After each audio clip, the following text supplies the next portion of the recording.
¿Qué tal? Buenas noches, bienvenidos de nuevo. Tras repasar la actualidad comenzamos ahora. Hoy, como les habíamos anunciado, con una invitada especial. Compartimos la actualidad, la analizamos con la diputada autonómica y secretaria general provincial del Partido Socialista, Mercedes Caballero. Buenas noches. Hola, muy buenas noches a todos y a todas. Gracias por estar con nosotros. Y ya sabes que es un placer y un honor para mí estar contigo y con todos los televidentes. Mucho que analizar con la situación de pandemia que todavía vivimos. Vacunación, polémica vacunación, estado de alarma y sobre todo también las medidas que el gobierno valenciano va a tomar en breve. Empezamos por aquí, si le parece. ¿Cómo ve estas medidas? ¿Debemos levantar las restricciones? ¿Qué va a hacer el gobierno valenciano? Me imagino que siempre escuchando a los expertos. Bueno, yo creo que el gobierno valenciano y el Consell, igual que el gobierno del Estado, el gobierno de España, han actuado en todo momento siguiendo las recomendaciones de los expertos. Yo lo que quisiera es transmitir tranquilidad a la población. Transmitir tranquilidad porque al final esto es una pandemia en la que llevamos más de un año y aunque es verdad que llevamos muchos meses o se lleva muchos meses trabajando en la lucha contra las infecciones, contra la pandemia, nunca sabemos, no tenemos un cuadernillo con un guión de cómo hacer las cosas. Entonces, insisto, yo quiero transmitir tranquilidad porque las medidas se tomarán rigurosamente con los consejos y las directrices de los expertos. Pero sobre todo, insisto, no podemos, aquello que no esté prohibido no significa que lo podamos hacer. Ahí también la responsabilidad no es solo de quien dicta las normas, sino la responsabilidad también la tenemos que tener individualmente, de saber que aunque se pueda, en el supuesto de que se pueda reunir a 6 personas en un domicilio, pues que tampoco es necesario reunir a 6 personas en un domicilio. Que si estamos solo los convivientes, pues seguramente estaremos acatando mejor y luchando mejor contra la pandemia. Bueno, pues responsabilidad individual, apela en ese sentido la diputada autonómica. Y vamos con el estado de alarma, porque ayer ya lo anunciaba el presidente del Gobierno, Pedro Sánchez. Será hasta el 9 de mayo. Vamos a escucharlo y lo valoramos con nuestra invitada. Es que el objetivo del Gobierno de España es que una vez vencido el plazo del 9 de mayo y por tanto del estado de alarma, no sea necesario prorrogar más el estado de alarma. Y por tanto, continuar con este sistema y este mecanismo de cogobernanza, donde el Consejo Interterritorial, donde está representado el Ministerio de Sanidad y también los consejeros y consejeras de Sanidad de todas y cada una de las comunidades autónomas, podamos seguir respondiendo a cualquier tipo de rebrote que haya en nuestro país y, por supuesto, también al proceso de vacunación en el que estamos inmersos. Por tanto, lo que queremos es que el 9 de mayo sea el punto y final al estado de alarma. Ese es nuestro objetivo, ese es nuestro propósito. ¿Qué ocurre? Valoramos el día después mucha polémica en torno a esta fecha, porque ahora la pregunta es, ¿las comunidades autónomas podrán necesitar o necesitarán ese aval judicial para limitar la movilidad en el caso de que sea necesario? ¿Qué hacemos con esto? Mira, Silvia, yo creo que las polémicas han venido desde el minuto 1, porque cuando el Gobierno central decreta el estado de alarma, hay ciertas comunidades autónomas que acusan de centralismo al Gobierno y de atar las manos a las competencias de las comunidades autónomas. Cuando se levanta el estado de alarma, volvemos al argumento contrario. En este momento, en la Comunidad Valenciana, tenemos un perimetraje de la comunidad que no tiene, por ejemplo, la Comunidad de Madrid. ¿Qué significa eso? Pues que el día 10, levantado el estado de alarma, que parece que nos hemos acostumbrado, pero es una situación excepcional.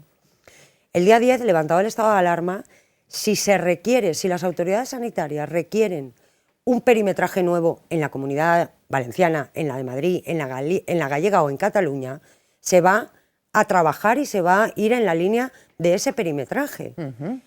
¿Qué quiero destacar yo de las palabras de ayer del presidente?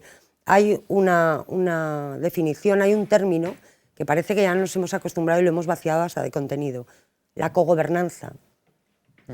Cuando toma el control el Gobierno central, algunos partidos y algunas comunidades autónomas critican el control férreo y centralista.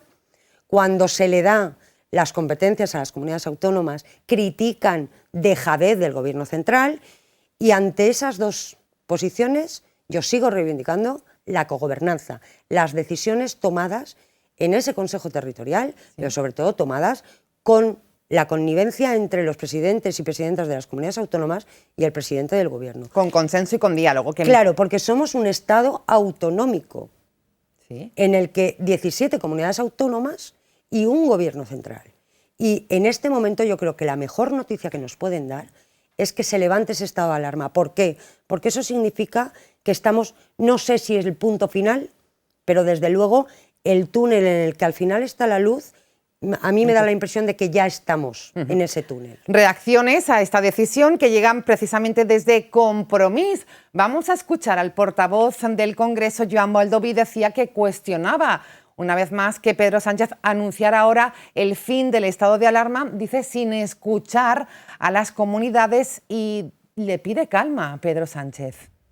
Cuando se delegan las comunidades autónomas, digamos, la gestión del estado de alarma, lo normal será que antes de hacer este anuncio, cuando hoy justo hay un Consejo Interterritorial, que esto se plantee primero en el Consejo Interterritorial para escuchar la opinión de las comunidades autónomas y luego hacer anuncios. No podemos hacer anuncios cada uno a la nuestra, no podemos ir cada uno a la nuestra. La gente lo que espera es que seamos capaces de ir todos juntos para luchar contra esta pandemia. ¿Cómo valora estas declaraciones, Mercedes Caballero? Bueno, el señor Baldoví sabe perfectamente que el estado de alarma no se delega en las comunidades autónomas. El estado de alarma es una competencia exclusiva del Gobierno central. Y bueno, yo no sé si es que como él no es presidente de ninguna comunidad autónoma ni consejero de Sanidad, pues no está en ese núcleo duro, podríamos llamar, del Consejo Interterritorial, y no tiene la información que tienen las comunidades autónomas y que tienen los consejeros.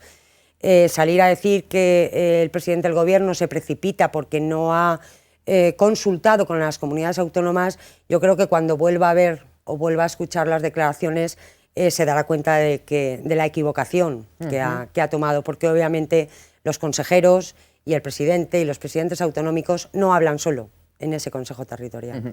Más reacciones. Estuvo ayer diputado autonómico del Partido Popular, Barrachina, y también opinaba sobre la decisión de Pedro Sánchez de levantar ese estado de alarma. Lo escuchamos.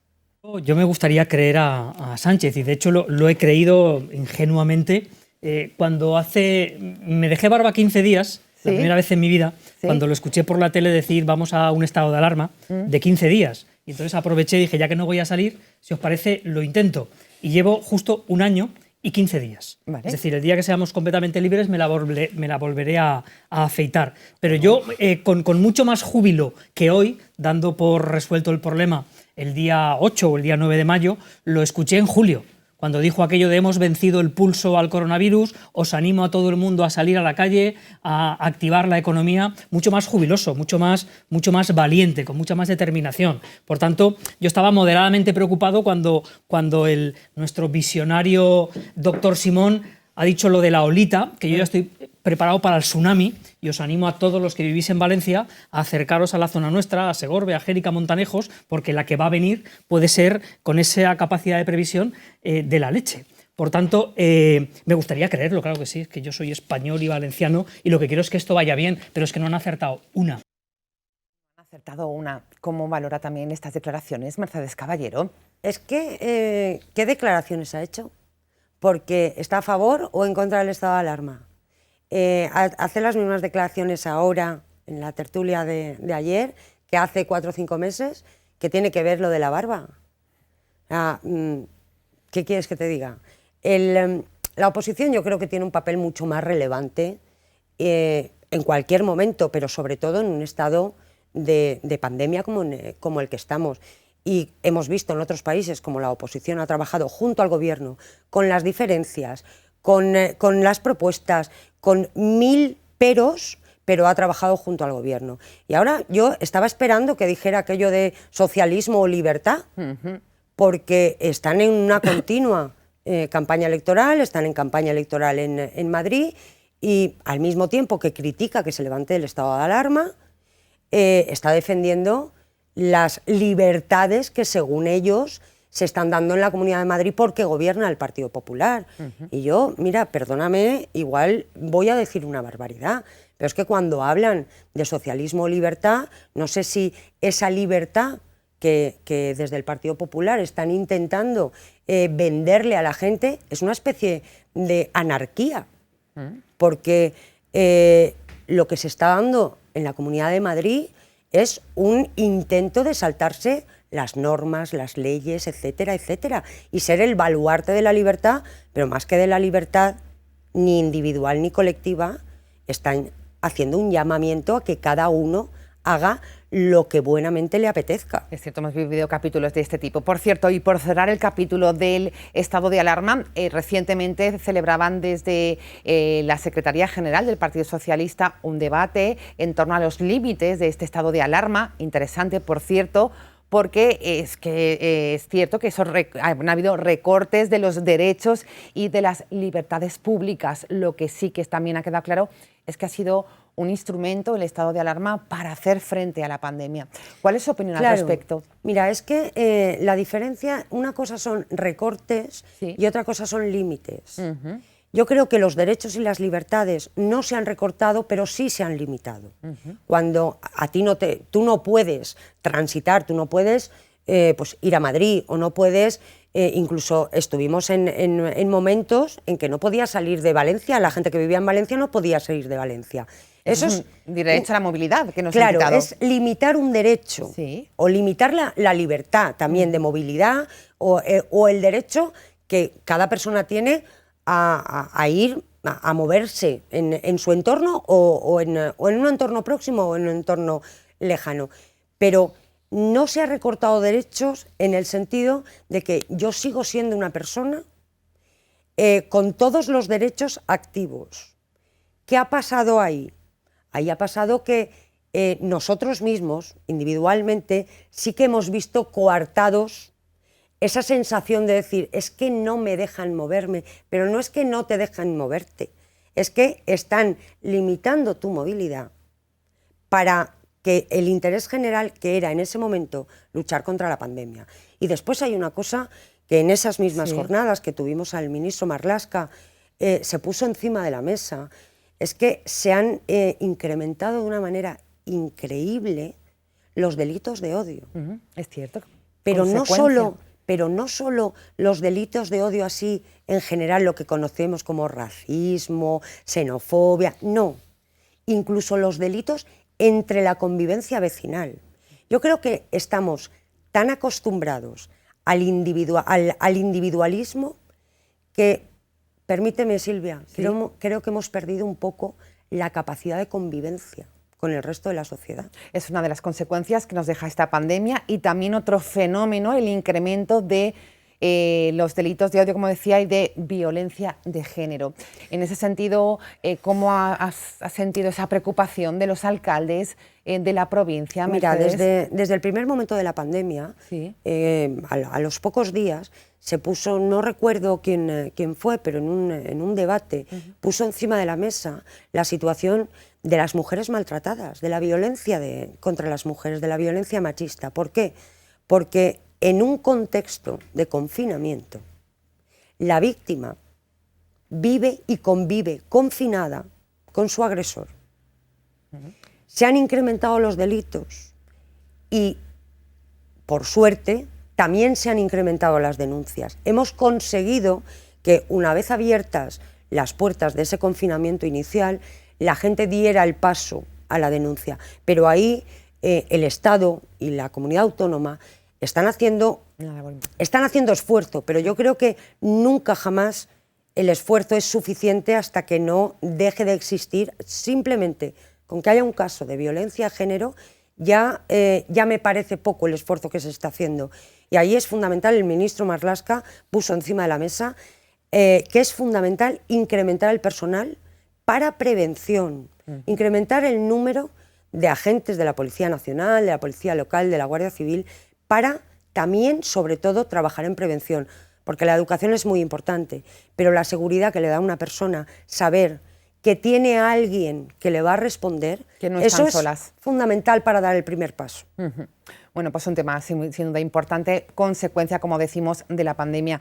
Entramos con el tema estrella de la jornada, desgraciadamente, vacunación y todo está ocurriendo alrededor de ello. El Gobierno ha llamado hoy al orden a las comunidades tras parar Castilla y León la vacunación con AstraZeneca, muy pendientes de lo que diga también Bruselas. ¿Cómo se vive todo esto? ¿Cuál es su opinión al respecto? Mira, yo sobre las consecuencias de un fármaco creo que son los expertos los que tienen que vacunar.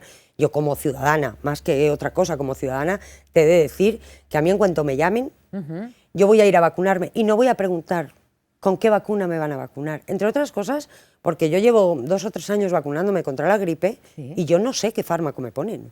Yo voy y me vacunan. Todos los medicamentos tienen una serie de contraindicaciones, todos los medicamentos llevan unos ensayos clínicos, un medicamento que a mí puede paliar mi dolor para algo concreto, a otra persona, a ti, puede tener un efecto secundario que en mí no lo tiene, con lo cual yo creo que la Agencia Europea del Medicamento, que las autoridades sanitarias son las que tienen que decir, primero, qué vacunas están habilitadas y a partir de ahí vacunarnos. Y segundo, tengamos un poco de paciencia, porque ayer se dieron algunos episodios de colas de 2 horas para vacunar, pero fueron episodios puntuales. Hoy ya no ha ocurrido, pero ayer sí. Sí, pero vamos a ser sinceros. Vale. Cuando uno tiene la hora médica a las 8:15, no puede ir a las 8 menos cuarto. Porque hasta las 8:15 no le va a atender el médico. ¿Cree que pasó esto? ¿Ocurrió esto? Yo creo... ¿O faltó algo de organización? Seguramente todo. Pero yo creo que hay mucho de aquello de... Y yo soy la primera que llego media hora antes prácticamente a todo. Pero es cierto que si a ti te dan, como tenemos en esta ocasión, hasta el minuto en el que te van a vacunar y te dicen y te constatan, por favor, venga usted a su hora. Es para que no se acumulen las colas. De todas formas, yo he de decir que estos son problemas del primer mundo, ¿eh? O sea, esperar, hacer una cola de 1 hora por unos fallos de organización o porque tú has llegado un poco antes y se ha sumado a no sé cuántos, es un problema del primer mundo. Ojalá todos los problemas en la vacunación fuera el tener que esperar. Lo que está claro también, diputada, es que nos están llegando pocas vacunas a la Comunidad Valenciana si nos comparamos con otras comunidades autónomas. ¿Debemos reclamar más? Bueno, están llegando el 10%, que es el tanto por ciento de población de la comunidad autónoma. Las vacunas, como todos sabemos, y fuera de polémicas de presidentas autonómicos o presidentes autonómicos que se reúnen o compran o intentan comprar. Aquí hay una cosa clara, que las vacunas se compran por Europa, se distribuyen por los estados y los estados los distribuyen en las comunidades autónomas. A España le toca un tanto por ciento de las vacunas que compra Europa, a la Comunidad Valenciana le toca el 10% de las vacunas designadas para España. ¿Queremos que lleguen más vacunas? Claro que sí. Y a un ritmo. Y a un ritmo que nos ayude a organizar esa vacunación masiva para, oye, si puede ser en 2 meses mejor que en 4, obviamente. Pero lo que no podemos, yo creo que entrar en una guerra de a ti te han dado más vacunas que a mí, o tú tienes más, yo creo que toca, pero quizás porque no gobierna el Partido Socialista, si gobernara el Partido Popular sería otra... Yo quiero que a la Comunidad de Madrid lleguen las vacunas que toque para vacunar a toda la población de la Comunidad de Madrid, y me da igual quién gobierne. En Madrid, en Galicia, en la Comunidad Valenciana y en el resto de España y en el resto de Europa. Y no perdamos de vista los países del tercer mundo. No perdamos de vista. Es cierto. Usted hablaba de polémica, la que se ha surgido en torno al encuentro que ayer realizaba el presidente de la Generalitat, Ximo Puig. Escuchamos las declaraciones que ayer realizaba y valoramos lo que ha ocurrido hoy, porque no ha sentado bien este encuentro. Hem mantingut una reunió amb Janssen que crec que ha estat extraordinàriament positiva. El fet més important i la conclusió més important d'esta reunió, sense dubte, és que tindrem fins a finals de setembre 2 milions de vacunes, 2 milions de dosis, que significarà que 2 milions de valencians i valencianes podran estar vacunades amb esta vacuna.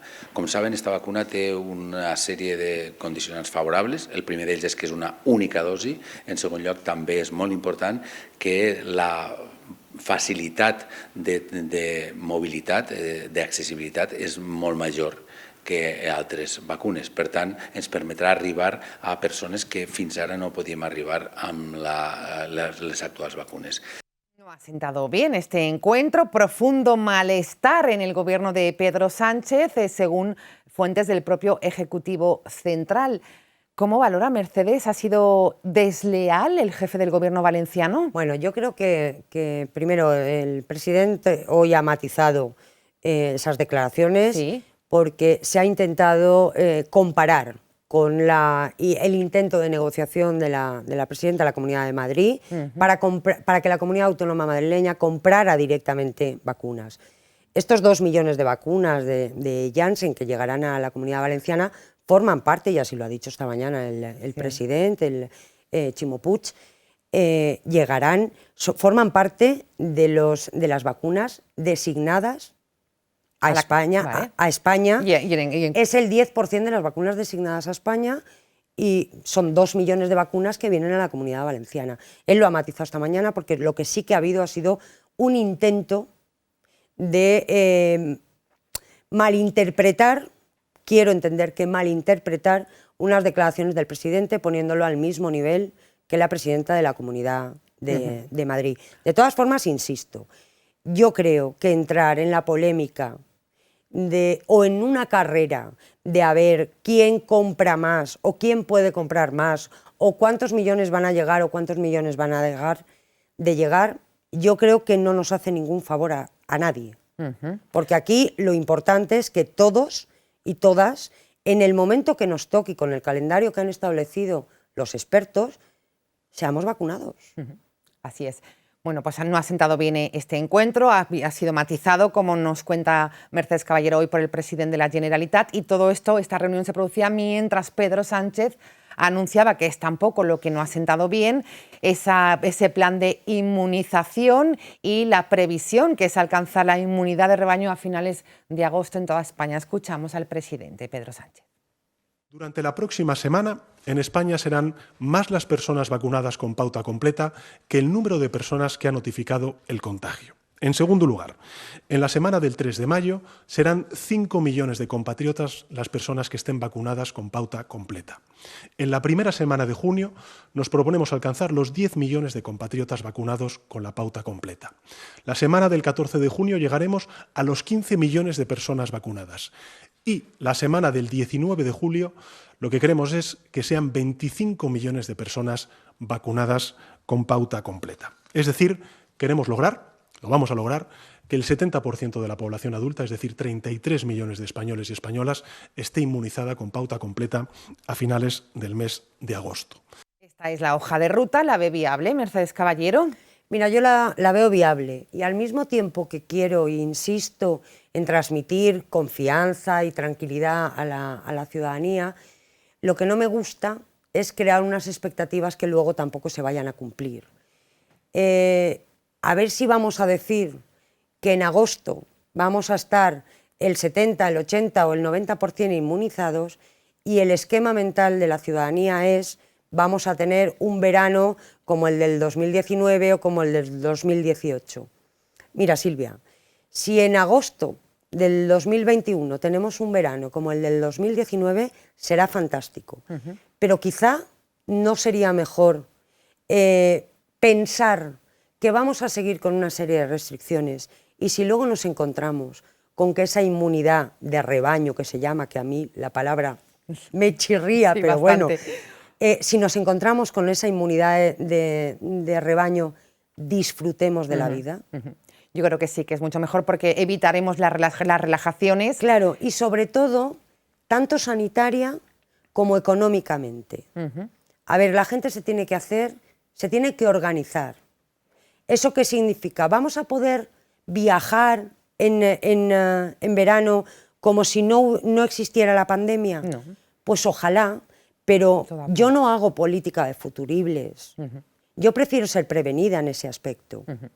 Entonces, expectativas que en este momento nadie puede decir que vayan a ser ciertas, yo creo que es complicado trasladar. Hay que trasladar ánimo porque la gente está muy cansada, todos estamos muy cansados a nivel individual, pero aquí y ahora más que nunca hay que pensar en el bienestar general, porque si nosotros estamos inmunizados, pero la población de Alboraya, por decir casa, no, yo no voy a poder ir a la playa. Está claro. Entonces, vamos a intentar entre todos ir pasito a pasito. Y el término nueva normalidad a mí no me gusta, porque la normalidad que conocimos no va a ser nunca la misma. La sociedad misma ha cambiado, las situaciones han cambiado. Y yo no sé si tendremos que ir a la playa con mascarilla, no podremos ir, o nos tendremos que ir todos, nos tendremos que tirar todos al monte, como decía el portavoz del Partido Popular, que yo creo que no ha estado muy acertado diciendo que vaya todo el mundo a la zona del interior de Castellón, porque bueno, igual ese distanciamiento físico que en este momento todavía es recomendable, pues no se cumple. Bueno, pasito a pasito, decía Mercedes Caballero. Mañana es un día importante en el que el Gobierno valenciano debe decidir qué hacemos, si seguimos con las restricciones, si se bajan. Hoy la consellera Ana Barceló decía que en la desescalada se va a valorar, por supuesto, cómo pueden influir los comportamientos de riesgo de Semana Santa. Mientras la hostelería reclama ya que puedan abrir más de las 6 de la tarde porque consideran que ha sido catastrófica la Semana Santa. ¿Qué opina Mercedes Caballero? ¿Qué debemos hacer? Mira, los bares, la hostelería no tiene la culpa de los contagios, obviamente. Yo siempre he dicho que no hay lugares peligrosos, sino actitudes y acciones peligrosas. Está claro que si se levanta el estado de alarma y se levanta el toque de queda a las 10, pues ahí hay un margen, ¿vale?, para incrementar el horario de la hostelería, pero, como muy bien ha dicho la consellera, eso tiene que venir acorde al número de contagios que vayamos teniendo. Y yo creo que es muy importante los pasos que se dan, darlos firmes, porque dar un paso hacia adelante y tener que dar dos hacia atrás. Yo quiero recordar en la primera desescalada, cuando la Comunidad Valenciana no pasa a la segunda fase, y hay un poco de desilusión, conflicto, sí, es cierto, y desilusión por las expectativas creadas. En este momento yo me pongo también en la situación de los hosteleros y sé que la mayoría de la sociedad está culpabilizando a los bares, y no es así. No es así. Yo he estado en terrazas en las que se cumplen perfectamente todas las normas y ahí no ha habido ningún contagio. ¿Se ha criminalizado demasiado al sector? Se ha criminalizado demasiado al sector, igual que hubo un momento que se criminalizó en exceso a la juventud, porque no todas las actitudes contrarias a las normas se producían entre personas jóvenes. Todos hemos visto personas de todas las edades. Es más, el verano pasado, en las playas, sí se cumplían las distancias entre un grupo y otro de 2 metros. Lo que no se cumplían eran los convivientes en ese mismo núcleo, porque todos hemos visto, por lo menos yo he visto estando en la playa, cómo llegaba una pareja y a los 10 minutos llegaba otra pareja con un niño y se ponían en el mismo grupo. Ahí está el error. Y esas personas no eran convivientes. Entonces, por eso te digo que no hay lugares prohibidos. Con todo, claro. Hay actitudes. Queda claro. Con todo este escenario, ¿qué cree que puede pasar con esas medidas? ¿Qué datos nos puede adelantar si los tiene? ¿Vamos a seguir igual? ¿Hay miedo en el Gobierno valenciano a esa cuarta ola de la que hablan los expertos? Y sobre todo lo vivido, porque estábamos en Navidad con buenos datos y hemos vivido datos que éramos de las comunidades con más fallecidos. Mira, yo creo que con el gran esfuerzo que se ha hecho, tanto de la ciudadanía como de los gobiernos, en general, porque yo creo que todos y cada uno de los gobiernos siempre ha actuado pensando que actuaba de la mejor manera posible, con sus errores y con sus aciertos. Pero sobre todo, los gobiernos municipales han hecho un esfuerzo sobrehumano por encima de sus posibilidades, tanto económicas como sociales, y yo creo que no podemos dar pasitos atrás. ¿Cómo vamos a estar? ¿Qué datos vamos a tener? ¿Qué se va a permitir o no permitir? Yo creo que paso a paso. En cada momento serán los sanitarios los que nos digan cómo podemos actuar. Y yo estoy segura que todos los alcaldes, las alcaldesas, el presidente Puig, la consellera Barceló, el presidente Sánchez, la ministra Darias, todos lo que quisiéramos es que mañana nos levantáramos y pudiéramos tener una vida lejana a la pandemia. No voy a utilizar una nueva normalidad, una vida lejana a la pandemia, que pudiéramos disfrutar, que pudiéramos vivir, que pudiéramos tener la hostelería abierta en el horario que conocemos todo, y más en un momento en el que vamos hacia el buen tiempo. Toque de queda a las 10, ¿va a seguir o no? Claro, o sea, vamos a abrir los bares hasta las 8 y vamos a mantener el toque de queda a las 10, o vamos a eliminar el toque de queda y vamos a permitir a los bares y a los restaurantes abrir para cenas, o vamos a propiciar solo el tardeo. O el otro día vi un reportaje en una televisión que hablaba del desayuneo. O sea, de cómo hemos cambiado, ¿no? Pero que son cosas que se inventan, que había un bar que había inventado el desayuneo una vez a la semana, abría a las 6 de la mañana. Pues no nos hagamos trampas al solitario, porque el problema no es cenar con amigos. El problema es bajar la guardia. En cualquier momento. En cualquier momento. Está claro. Bueno, pues mañana se despejará esa incógnita. Todo apunta a que seguiremos igual, o habrá alguna medida nueva que se tomará en las próximas horas. Es una de las pasiones de nuestra invitada Mercedes Caballero, el fútbol. Sí. Y queremos preguntarle en este sentido cómo ha vivido la polémica. Vamos a hacer un resumen de lo último, lo ocurrido. El Gobierno, por cierto, insta ahora a la Liga y a la Federación a actuar ante el incidente racista. Lo vemos y lo valoramos con nuestra invitada. El domingo hay una jugada donde un jugador me insulta y las palabras son negro de mierda.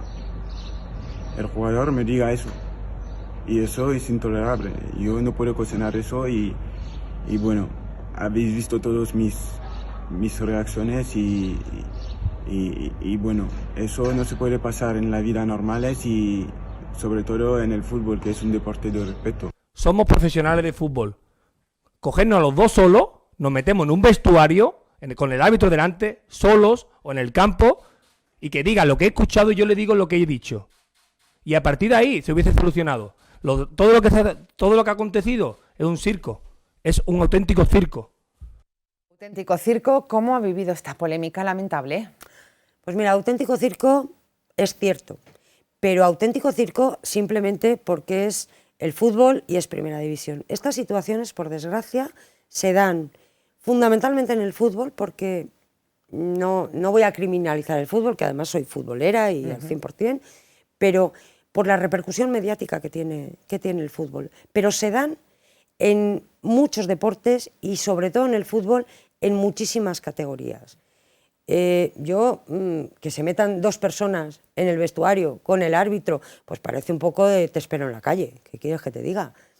A mí lo que me preocupa es que no sé la liga profesional, la federación de fútbol, incluso el resto de federaciones, no hayan aprovechado, y entiéndeme el término, este suceso, este hecho, para salir a reivindicar que esto no puede suceder. Yo veo a un jugador de fútbol, yo veo a una persona con la camiseta del Valencia defendiendo a su equipo, jugando un partido de fútbol. Yo no veo a un hombre de un color o de otro. Y eso es lo que tenemos que transmitir. Y si este suceso sirve y nos vale para que el resto de la sociedad tome conciencia de que lo que yo veo, de que yo veo a un jugador independientemente de su color, pues de verdad, bienvenido. Ahora, lo que no puedo entender es que por orden de la Liga, sí, el Valencia volviera al campo de fútbol porque si no volvía sería sancionado. Esto lo comentábamos antes. Sí. Esto es aplicar una norma general sin excepciones, porque obviamente ahí no se valora el por qué el Valencia deja el terreno de juego, sino simplemente que el Valencia deja el terreno de juego y si un equipo deja el terreno de juego puede ser sancionado, no solo con la pérdida de ese partido o restarle 3 puntos, sino una sanción. Entonces, ¿qué pasa? ¿Que estamos sancionando a la víctima? Yo creo que la Liga, la Federación de Fútbol y todas las federaciones, y además, tal como se ha pedido desde diversas instituciones, tienen ahora la oportunidad de salir y plantarle cara al racismo, a este racismo que se da en Primera División. Pero mucho más pero se da en muchísimas categorías, se da también, no en el tema racista, pero sí en el tema contra las mujeres, en el tema de los deportes femeninos, y yo creo que es el momento en el que todos y todas deberíamos exigirle a la Liga y a la Federación de Fútbol que dé un paso adelante. Bueno, pues hay que dar la opinión. Como siempre, se nos pasó volando la entrevista con nuestra invitada Mercedes Caballero. Nos gusta tenerla cerca de vez en cuando y con ella poder hablar de todo y analizar especialmente la actualidad, que no es poca. Le voy a pedir un mensaje final relacionado, lógicamente, con la situación de crisis sanitaria y económica, no nos ha dado para tocarla, que vivimos. ¿Qué les diría a los telespectadores, Mercedes? Pues sigo insistiendo en un mensaje de tranquilidad, pero un mensaje también de prudencia, de apelar a la responsabilidad individual y sobre todo que los ciudadanos y las ciudadanas sepan que los representantes políticos estamos aquí trabajando para todos y para todas y que en ningún momento, en ningún instante de este año y pico de pandemia hemos bajado la guardia. Yo les digo siempre a mis compañeros y a mis compañeras de partido que la pandemia nos ha confinado a todos, ha confinado a la sociedad, pero no ha confinado ni a los gobiernos ni al Partido Socialista, por supuesto. Hemos seguido trabajando, hemos seguido codo a codo, sobre todo con las autoridades locales, porque ellos son siempre, y siempre lo digo, el primer timbre al que el ciudadano y la ciudadana llaman. Así es, el municipalismo. Gracias, Mercedes Caballero. A vosotros, como siempre, por estar con nosotros. Así terminamos. Nosotros volvemos mañana a partir de las 8. Llega 7 al día, donde te informamos de todo lo que ocurre en nuestra comunidad. Gracias por estar ahí. Buenas noches.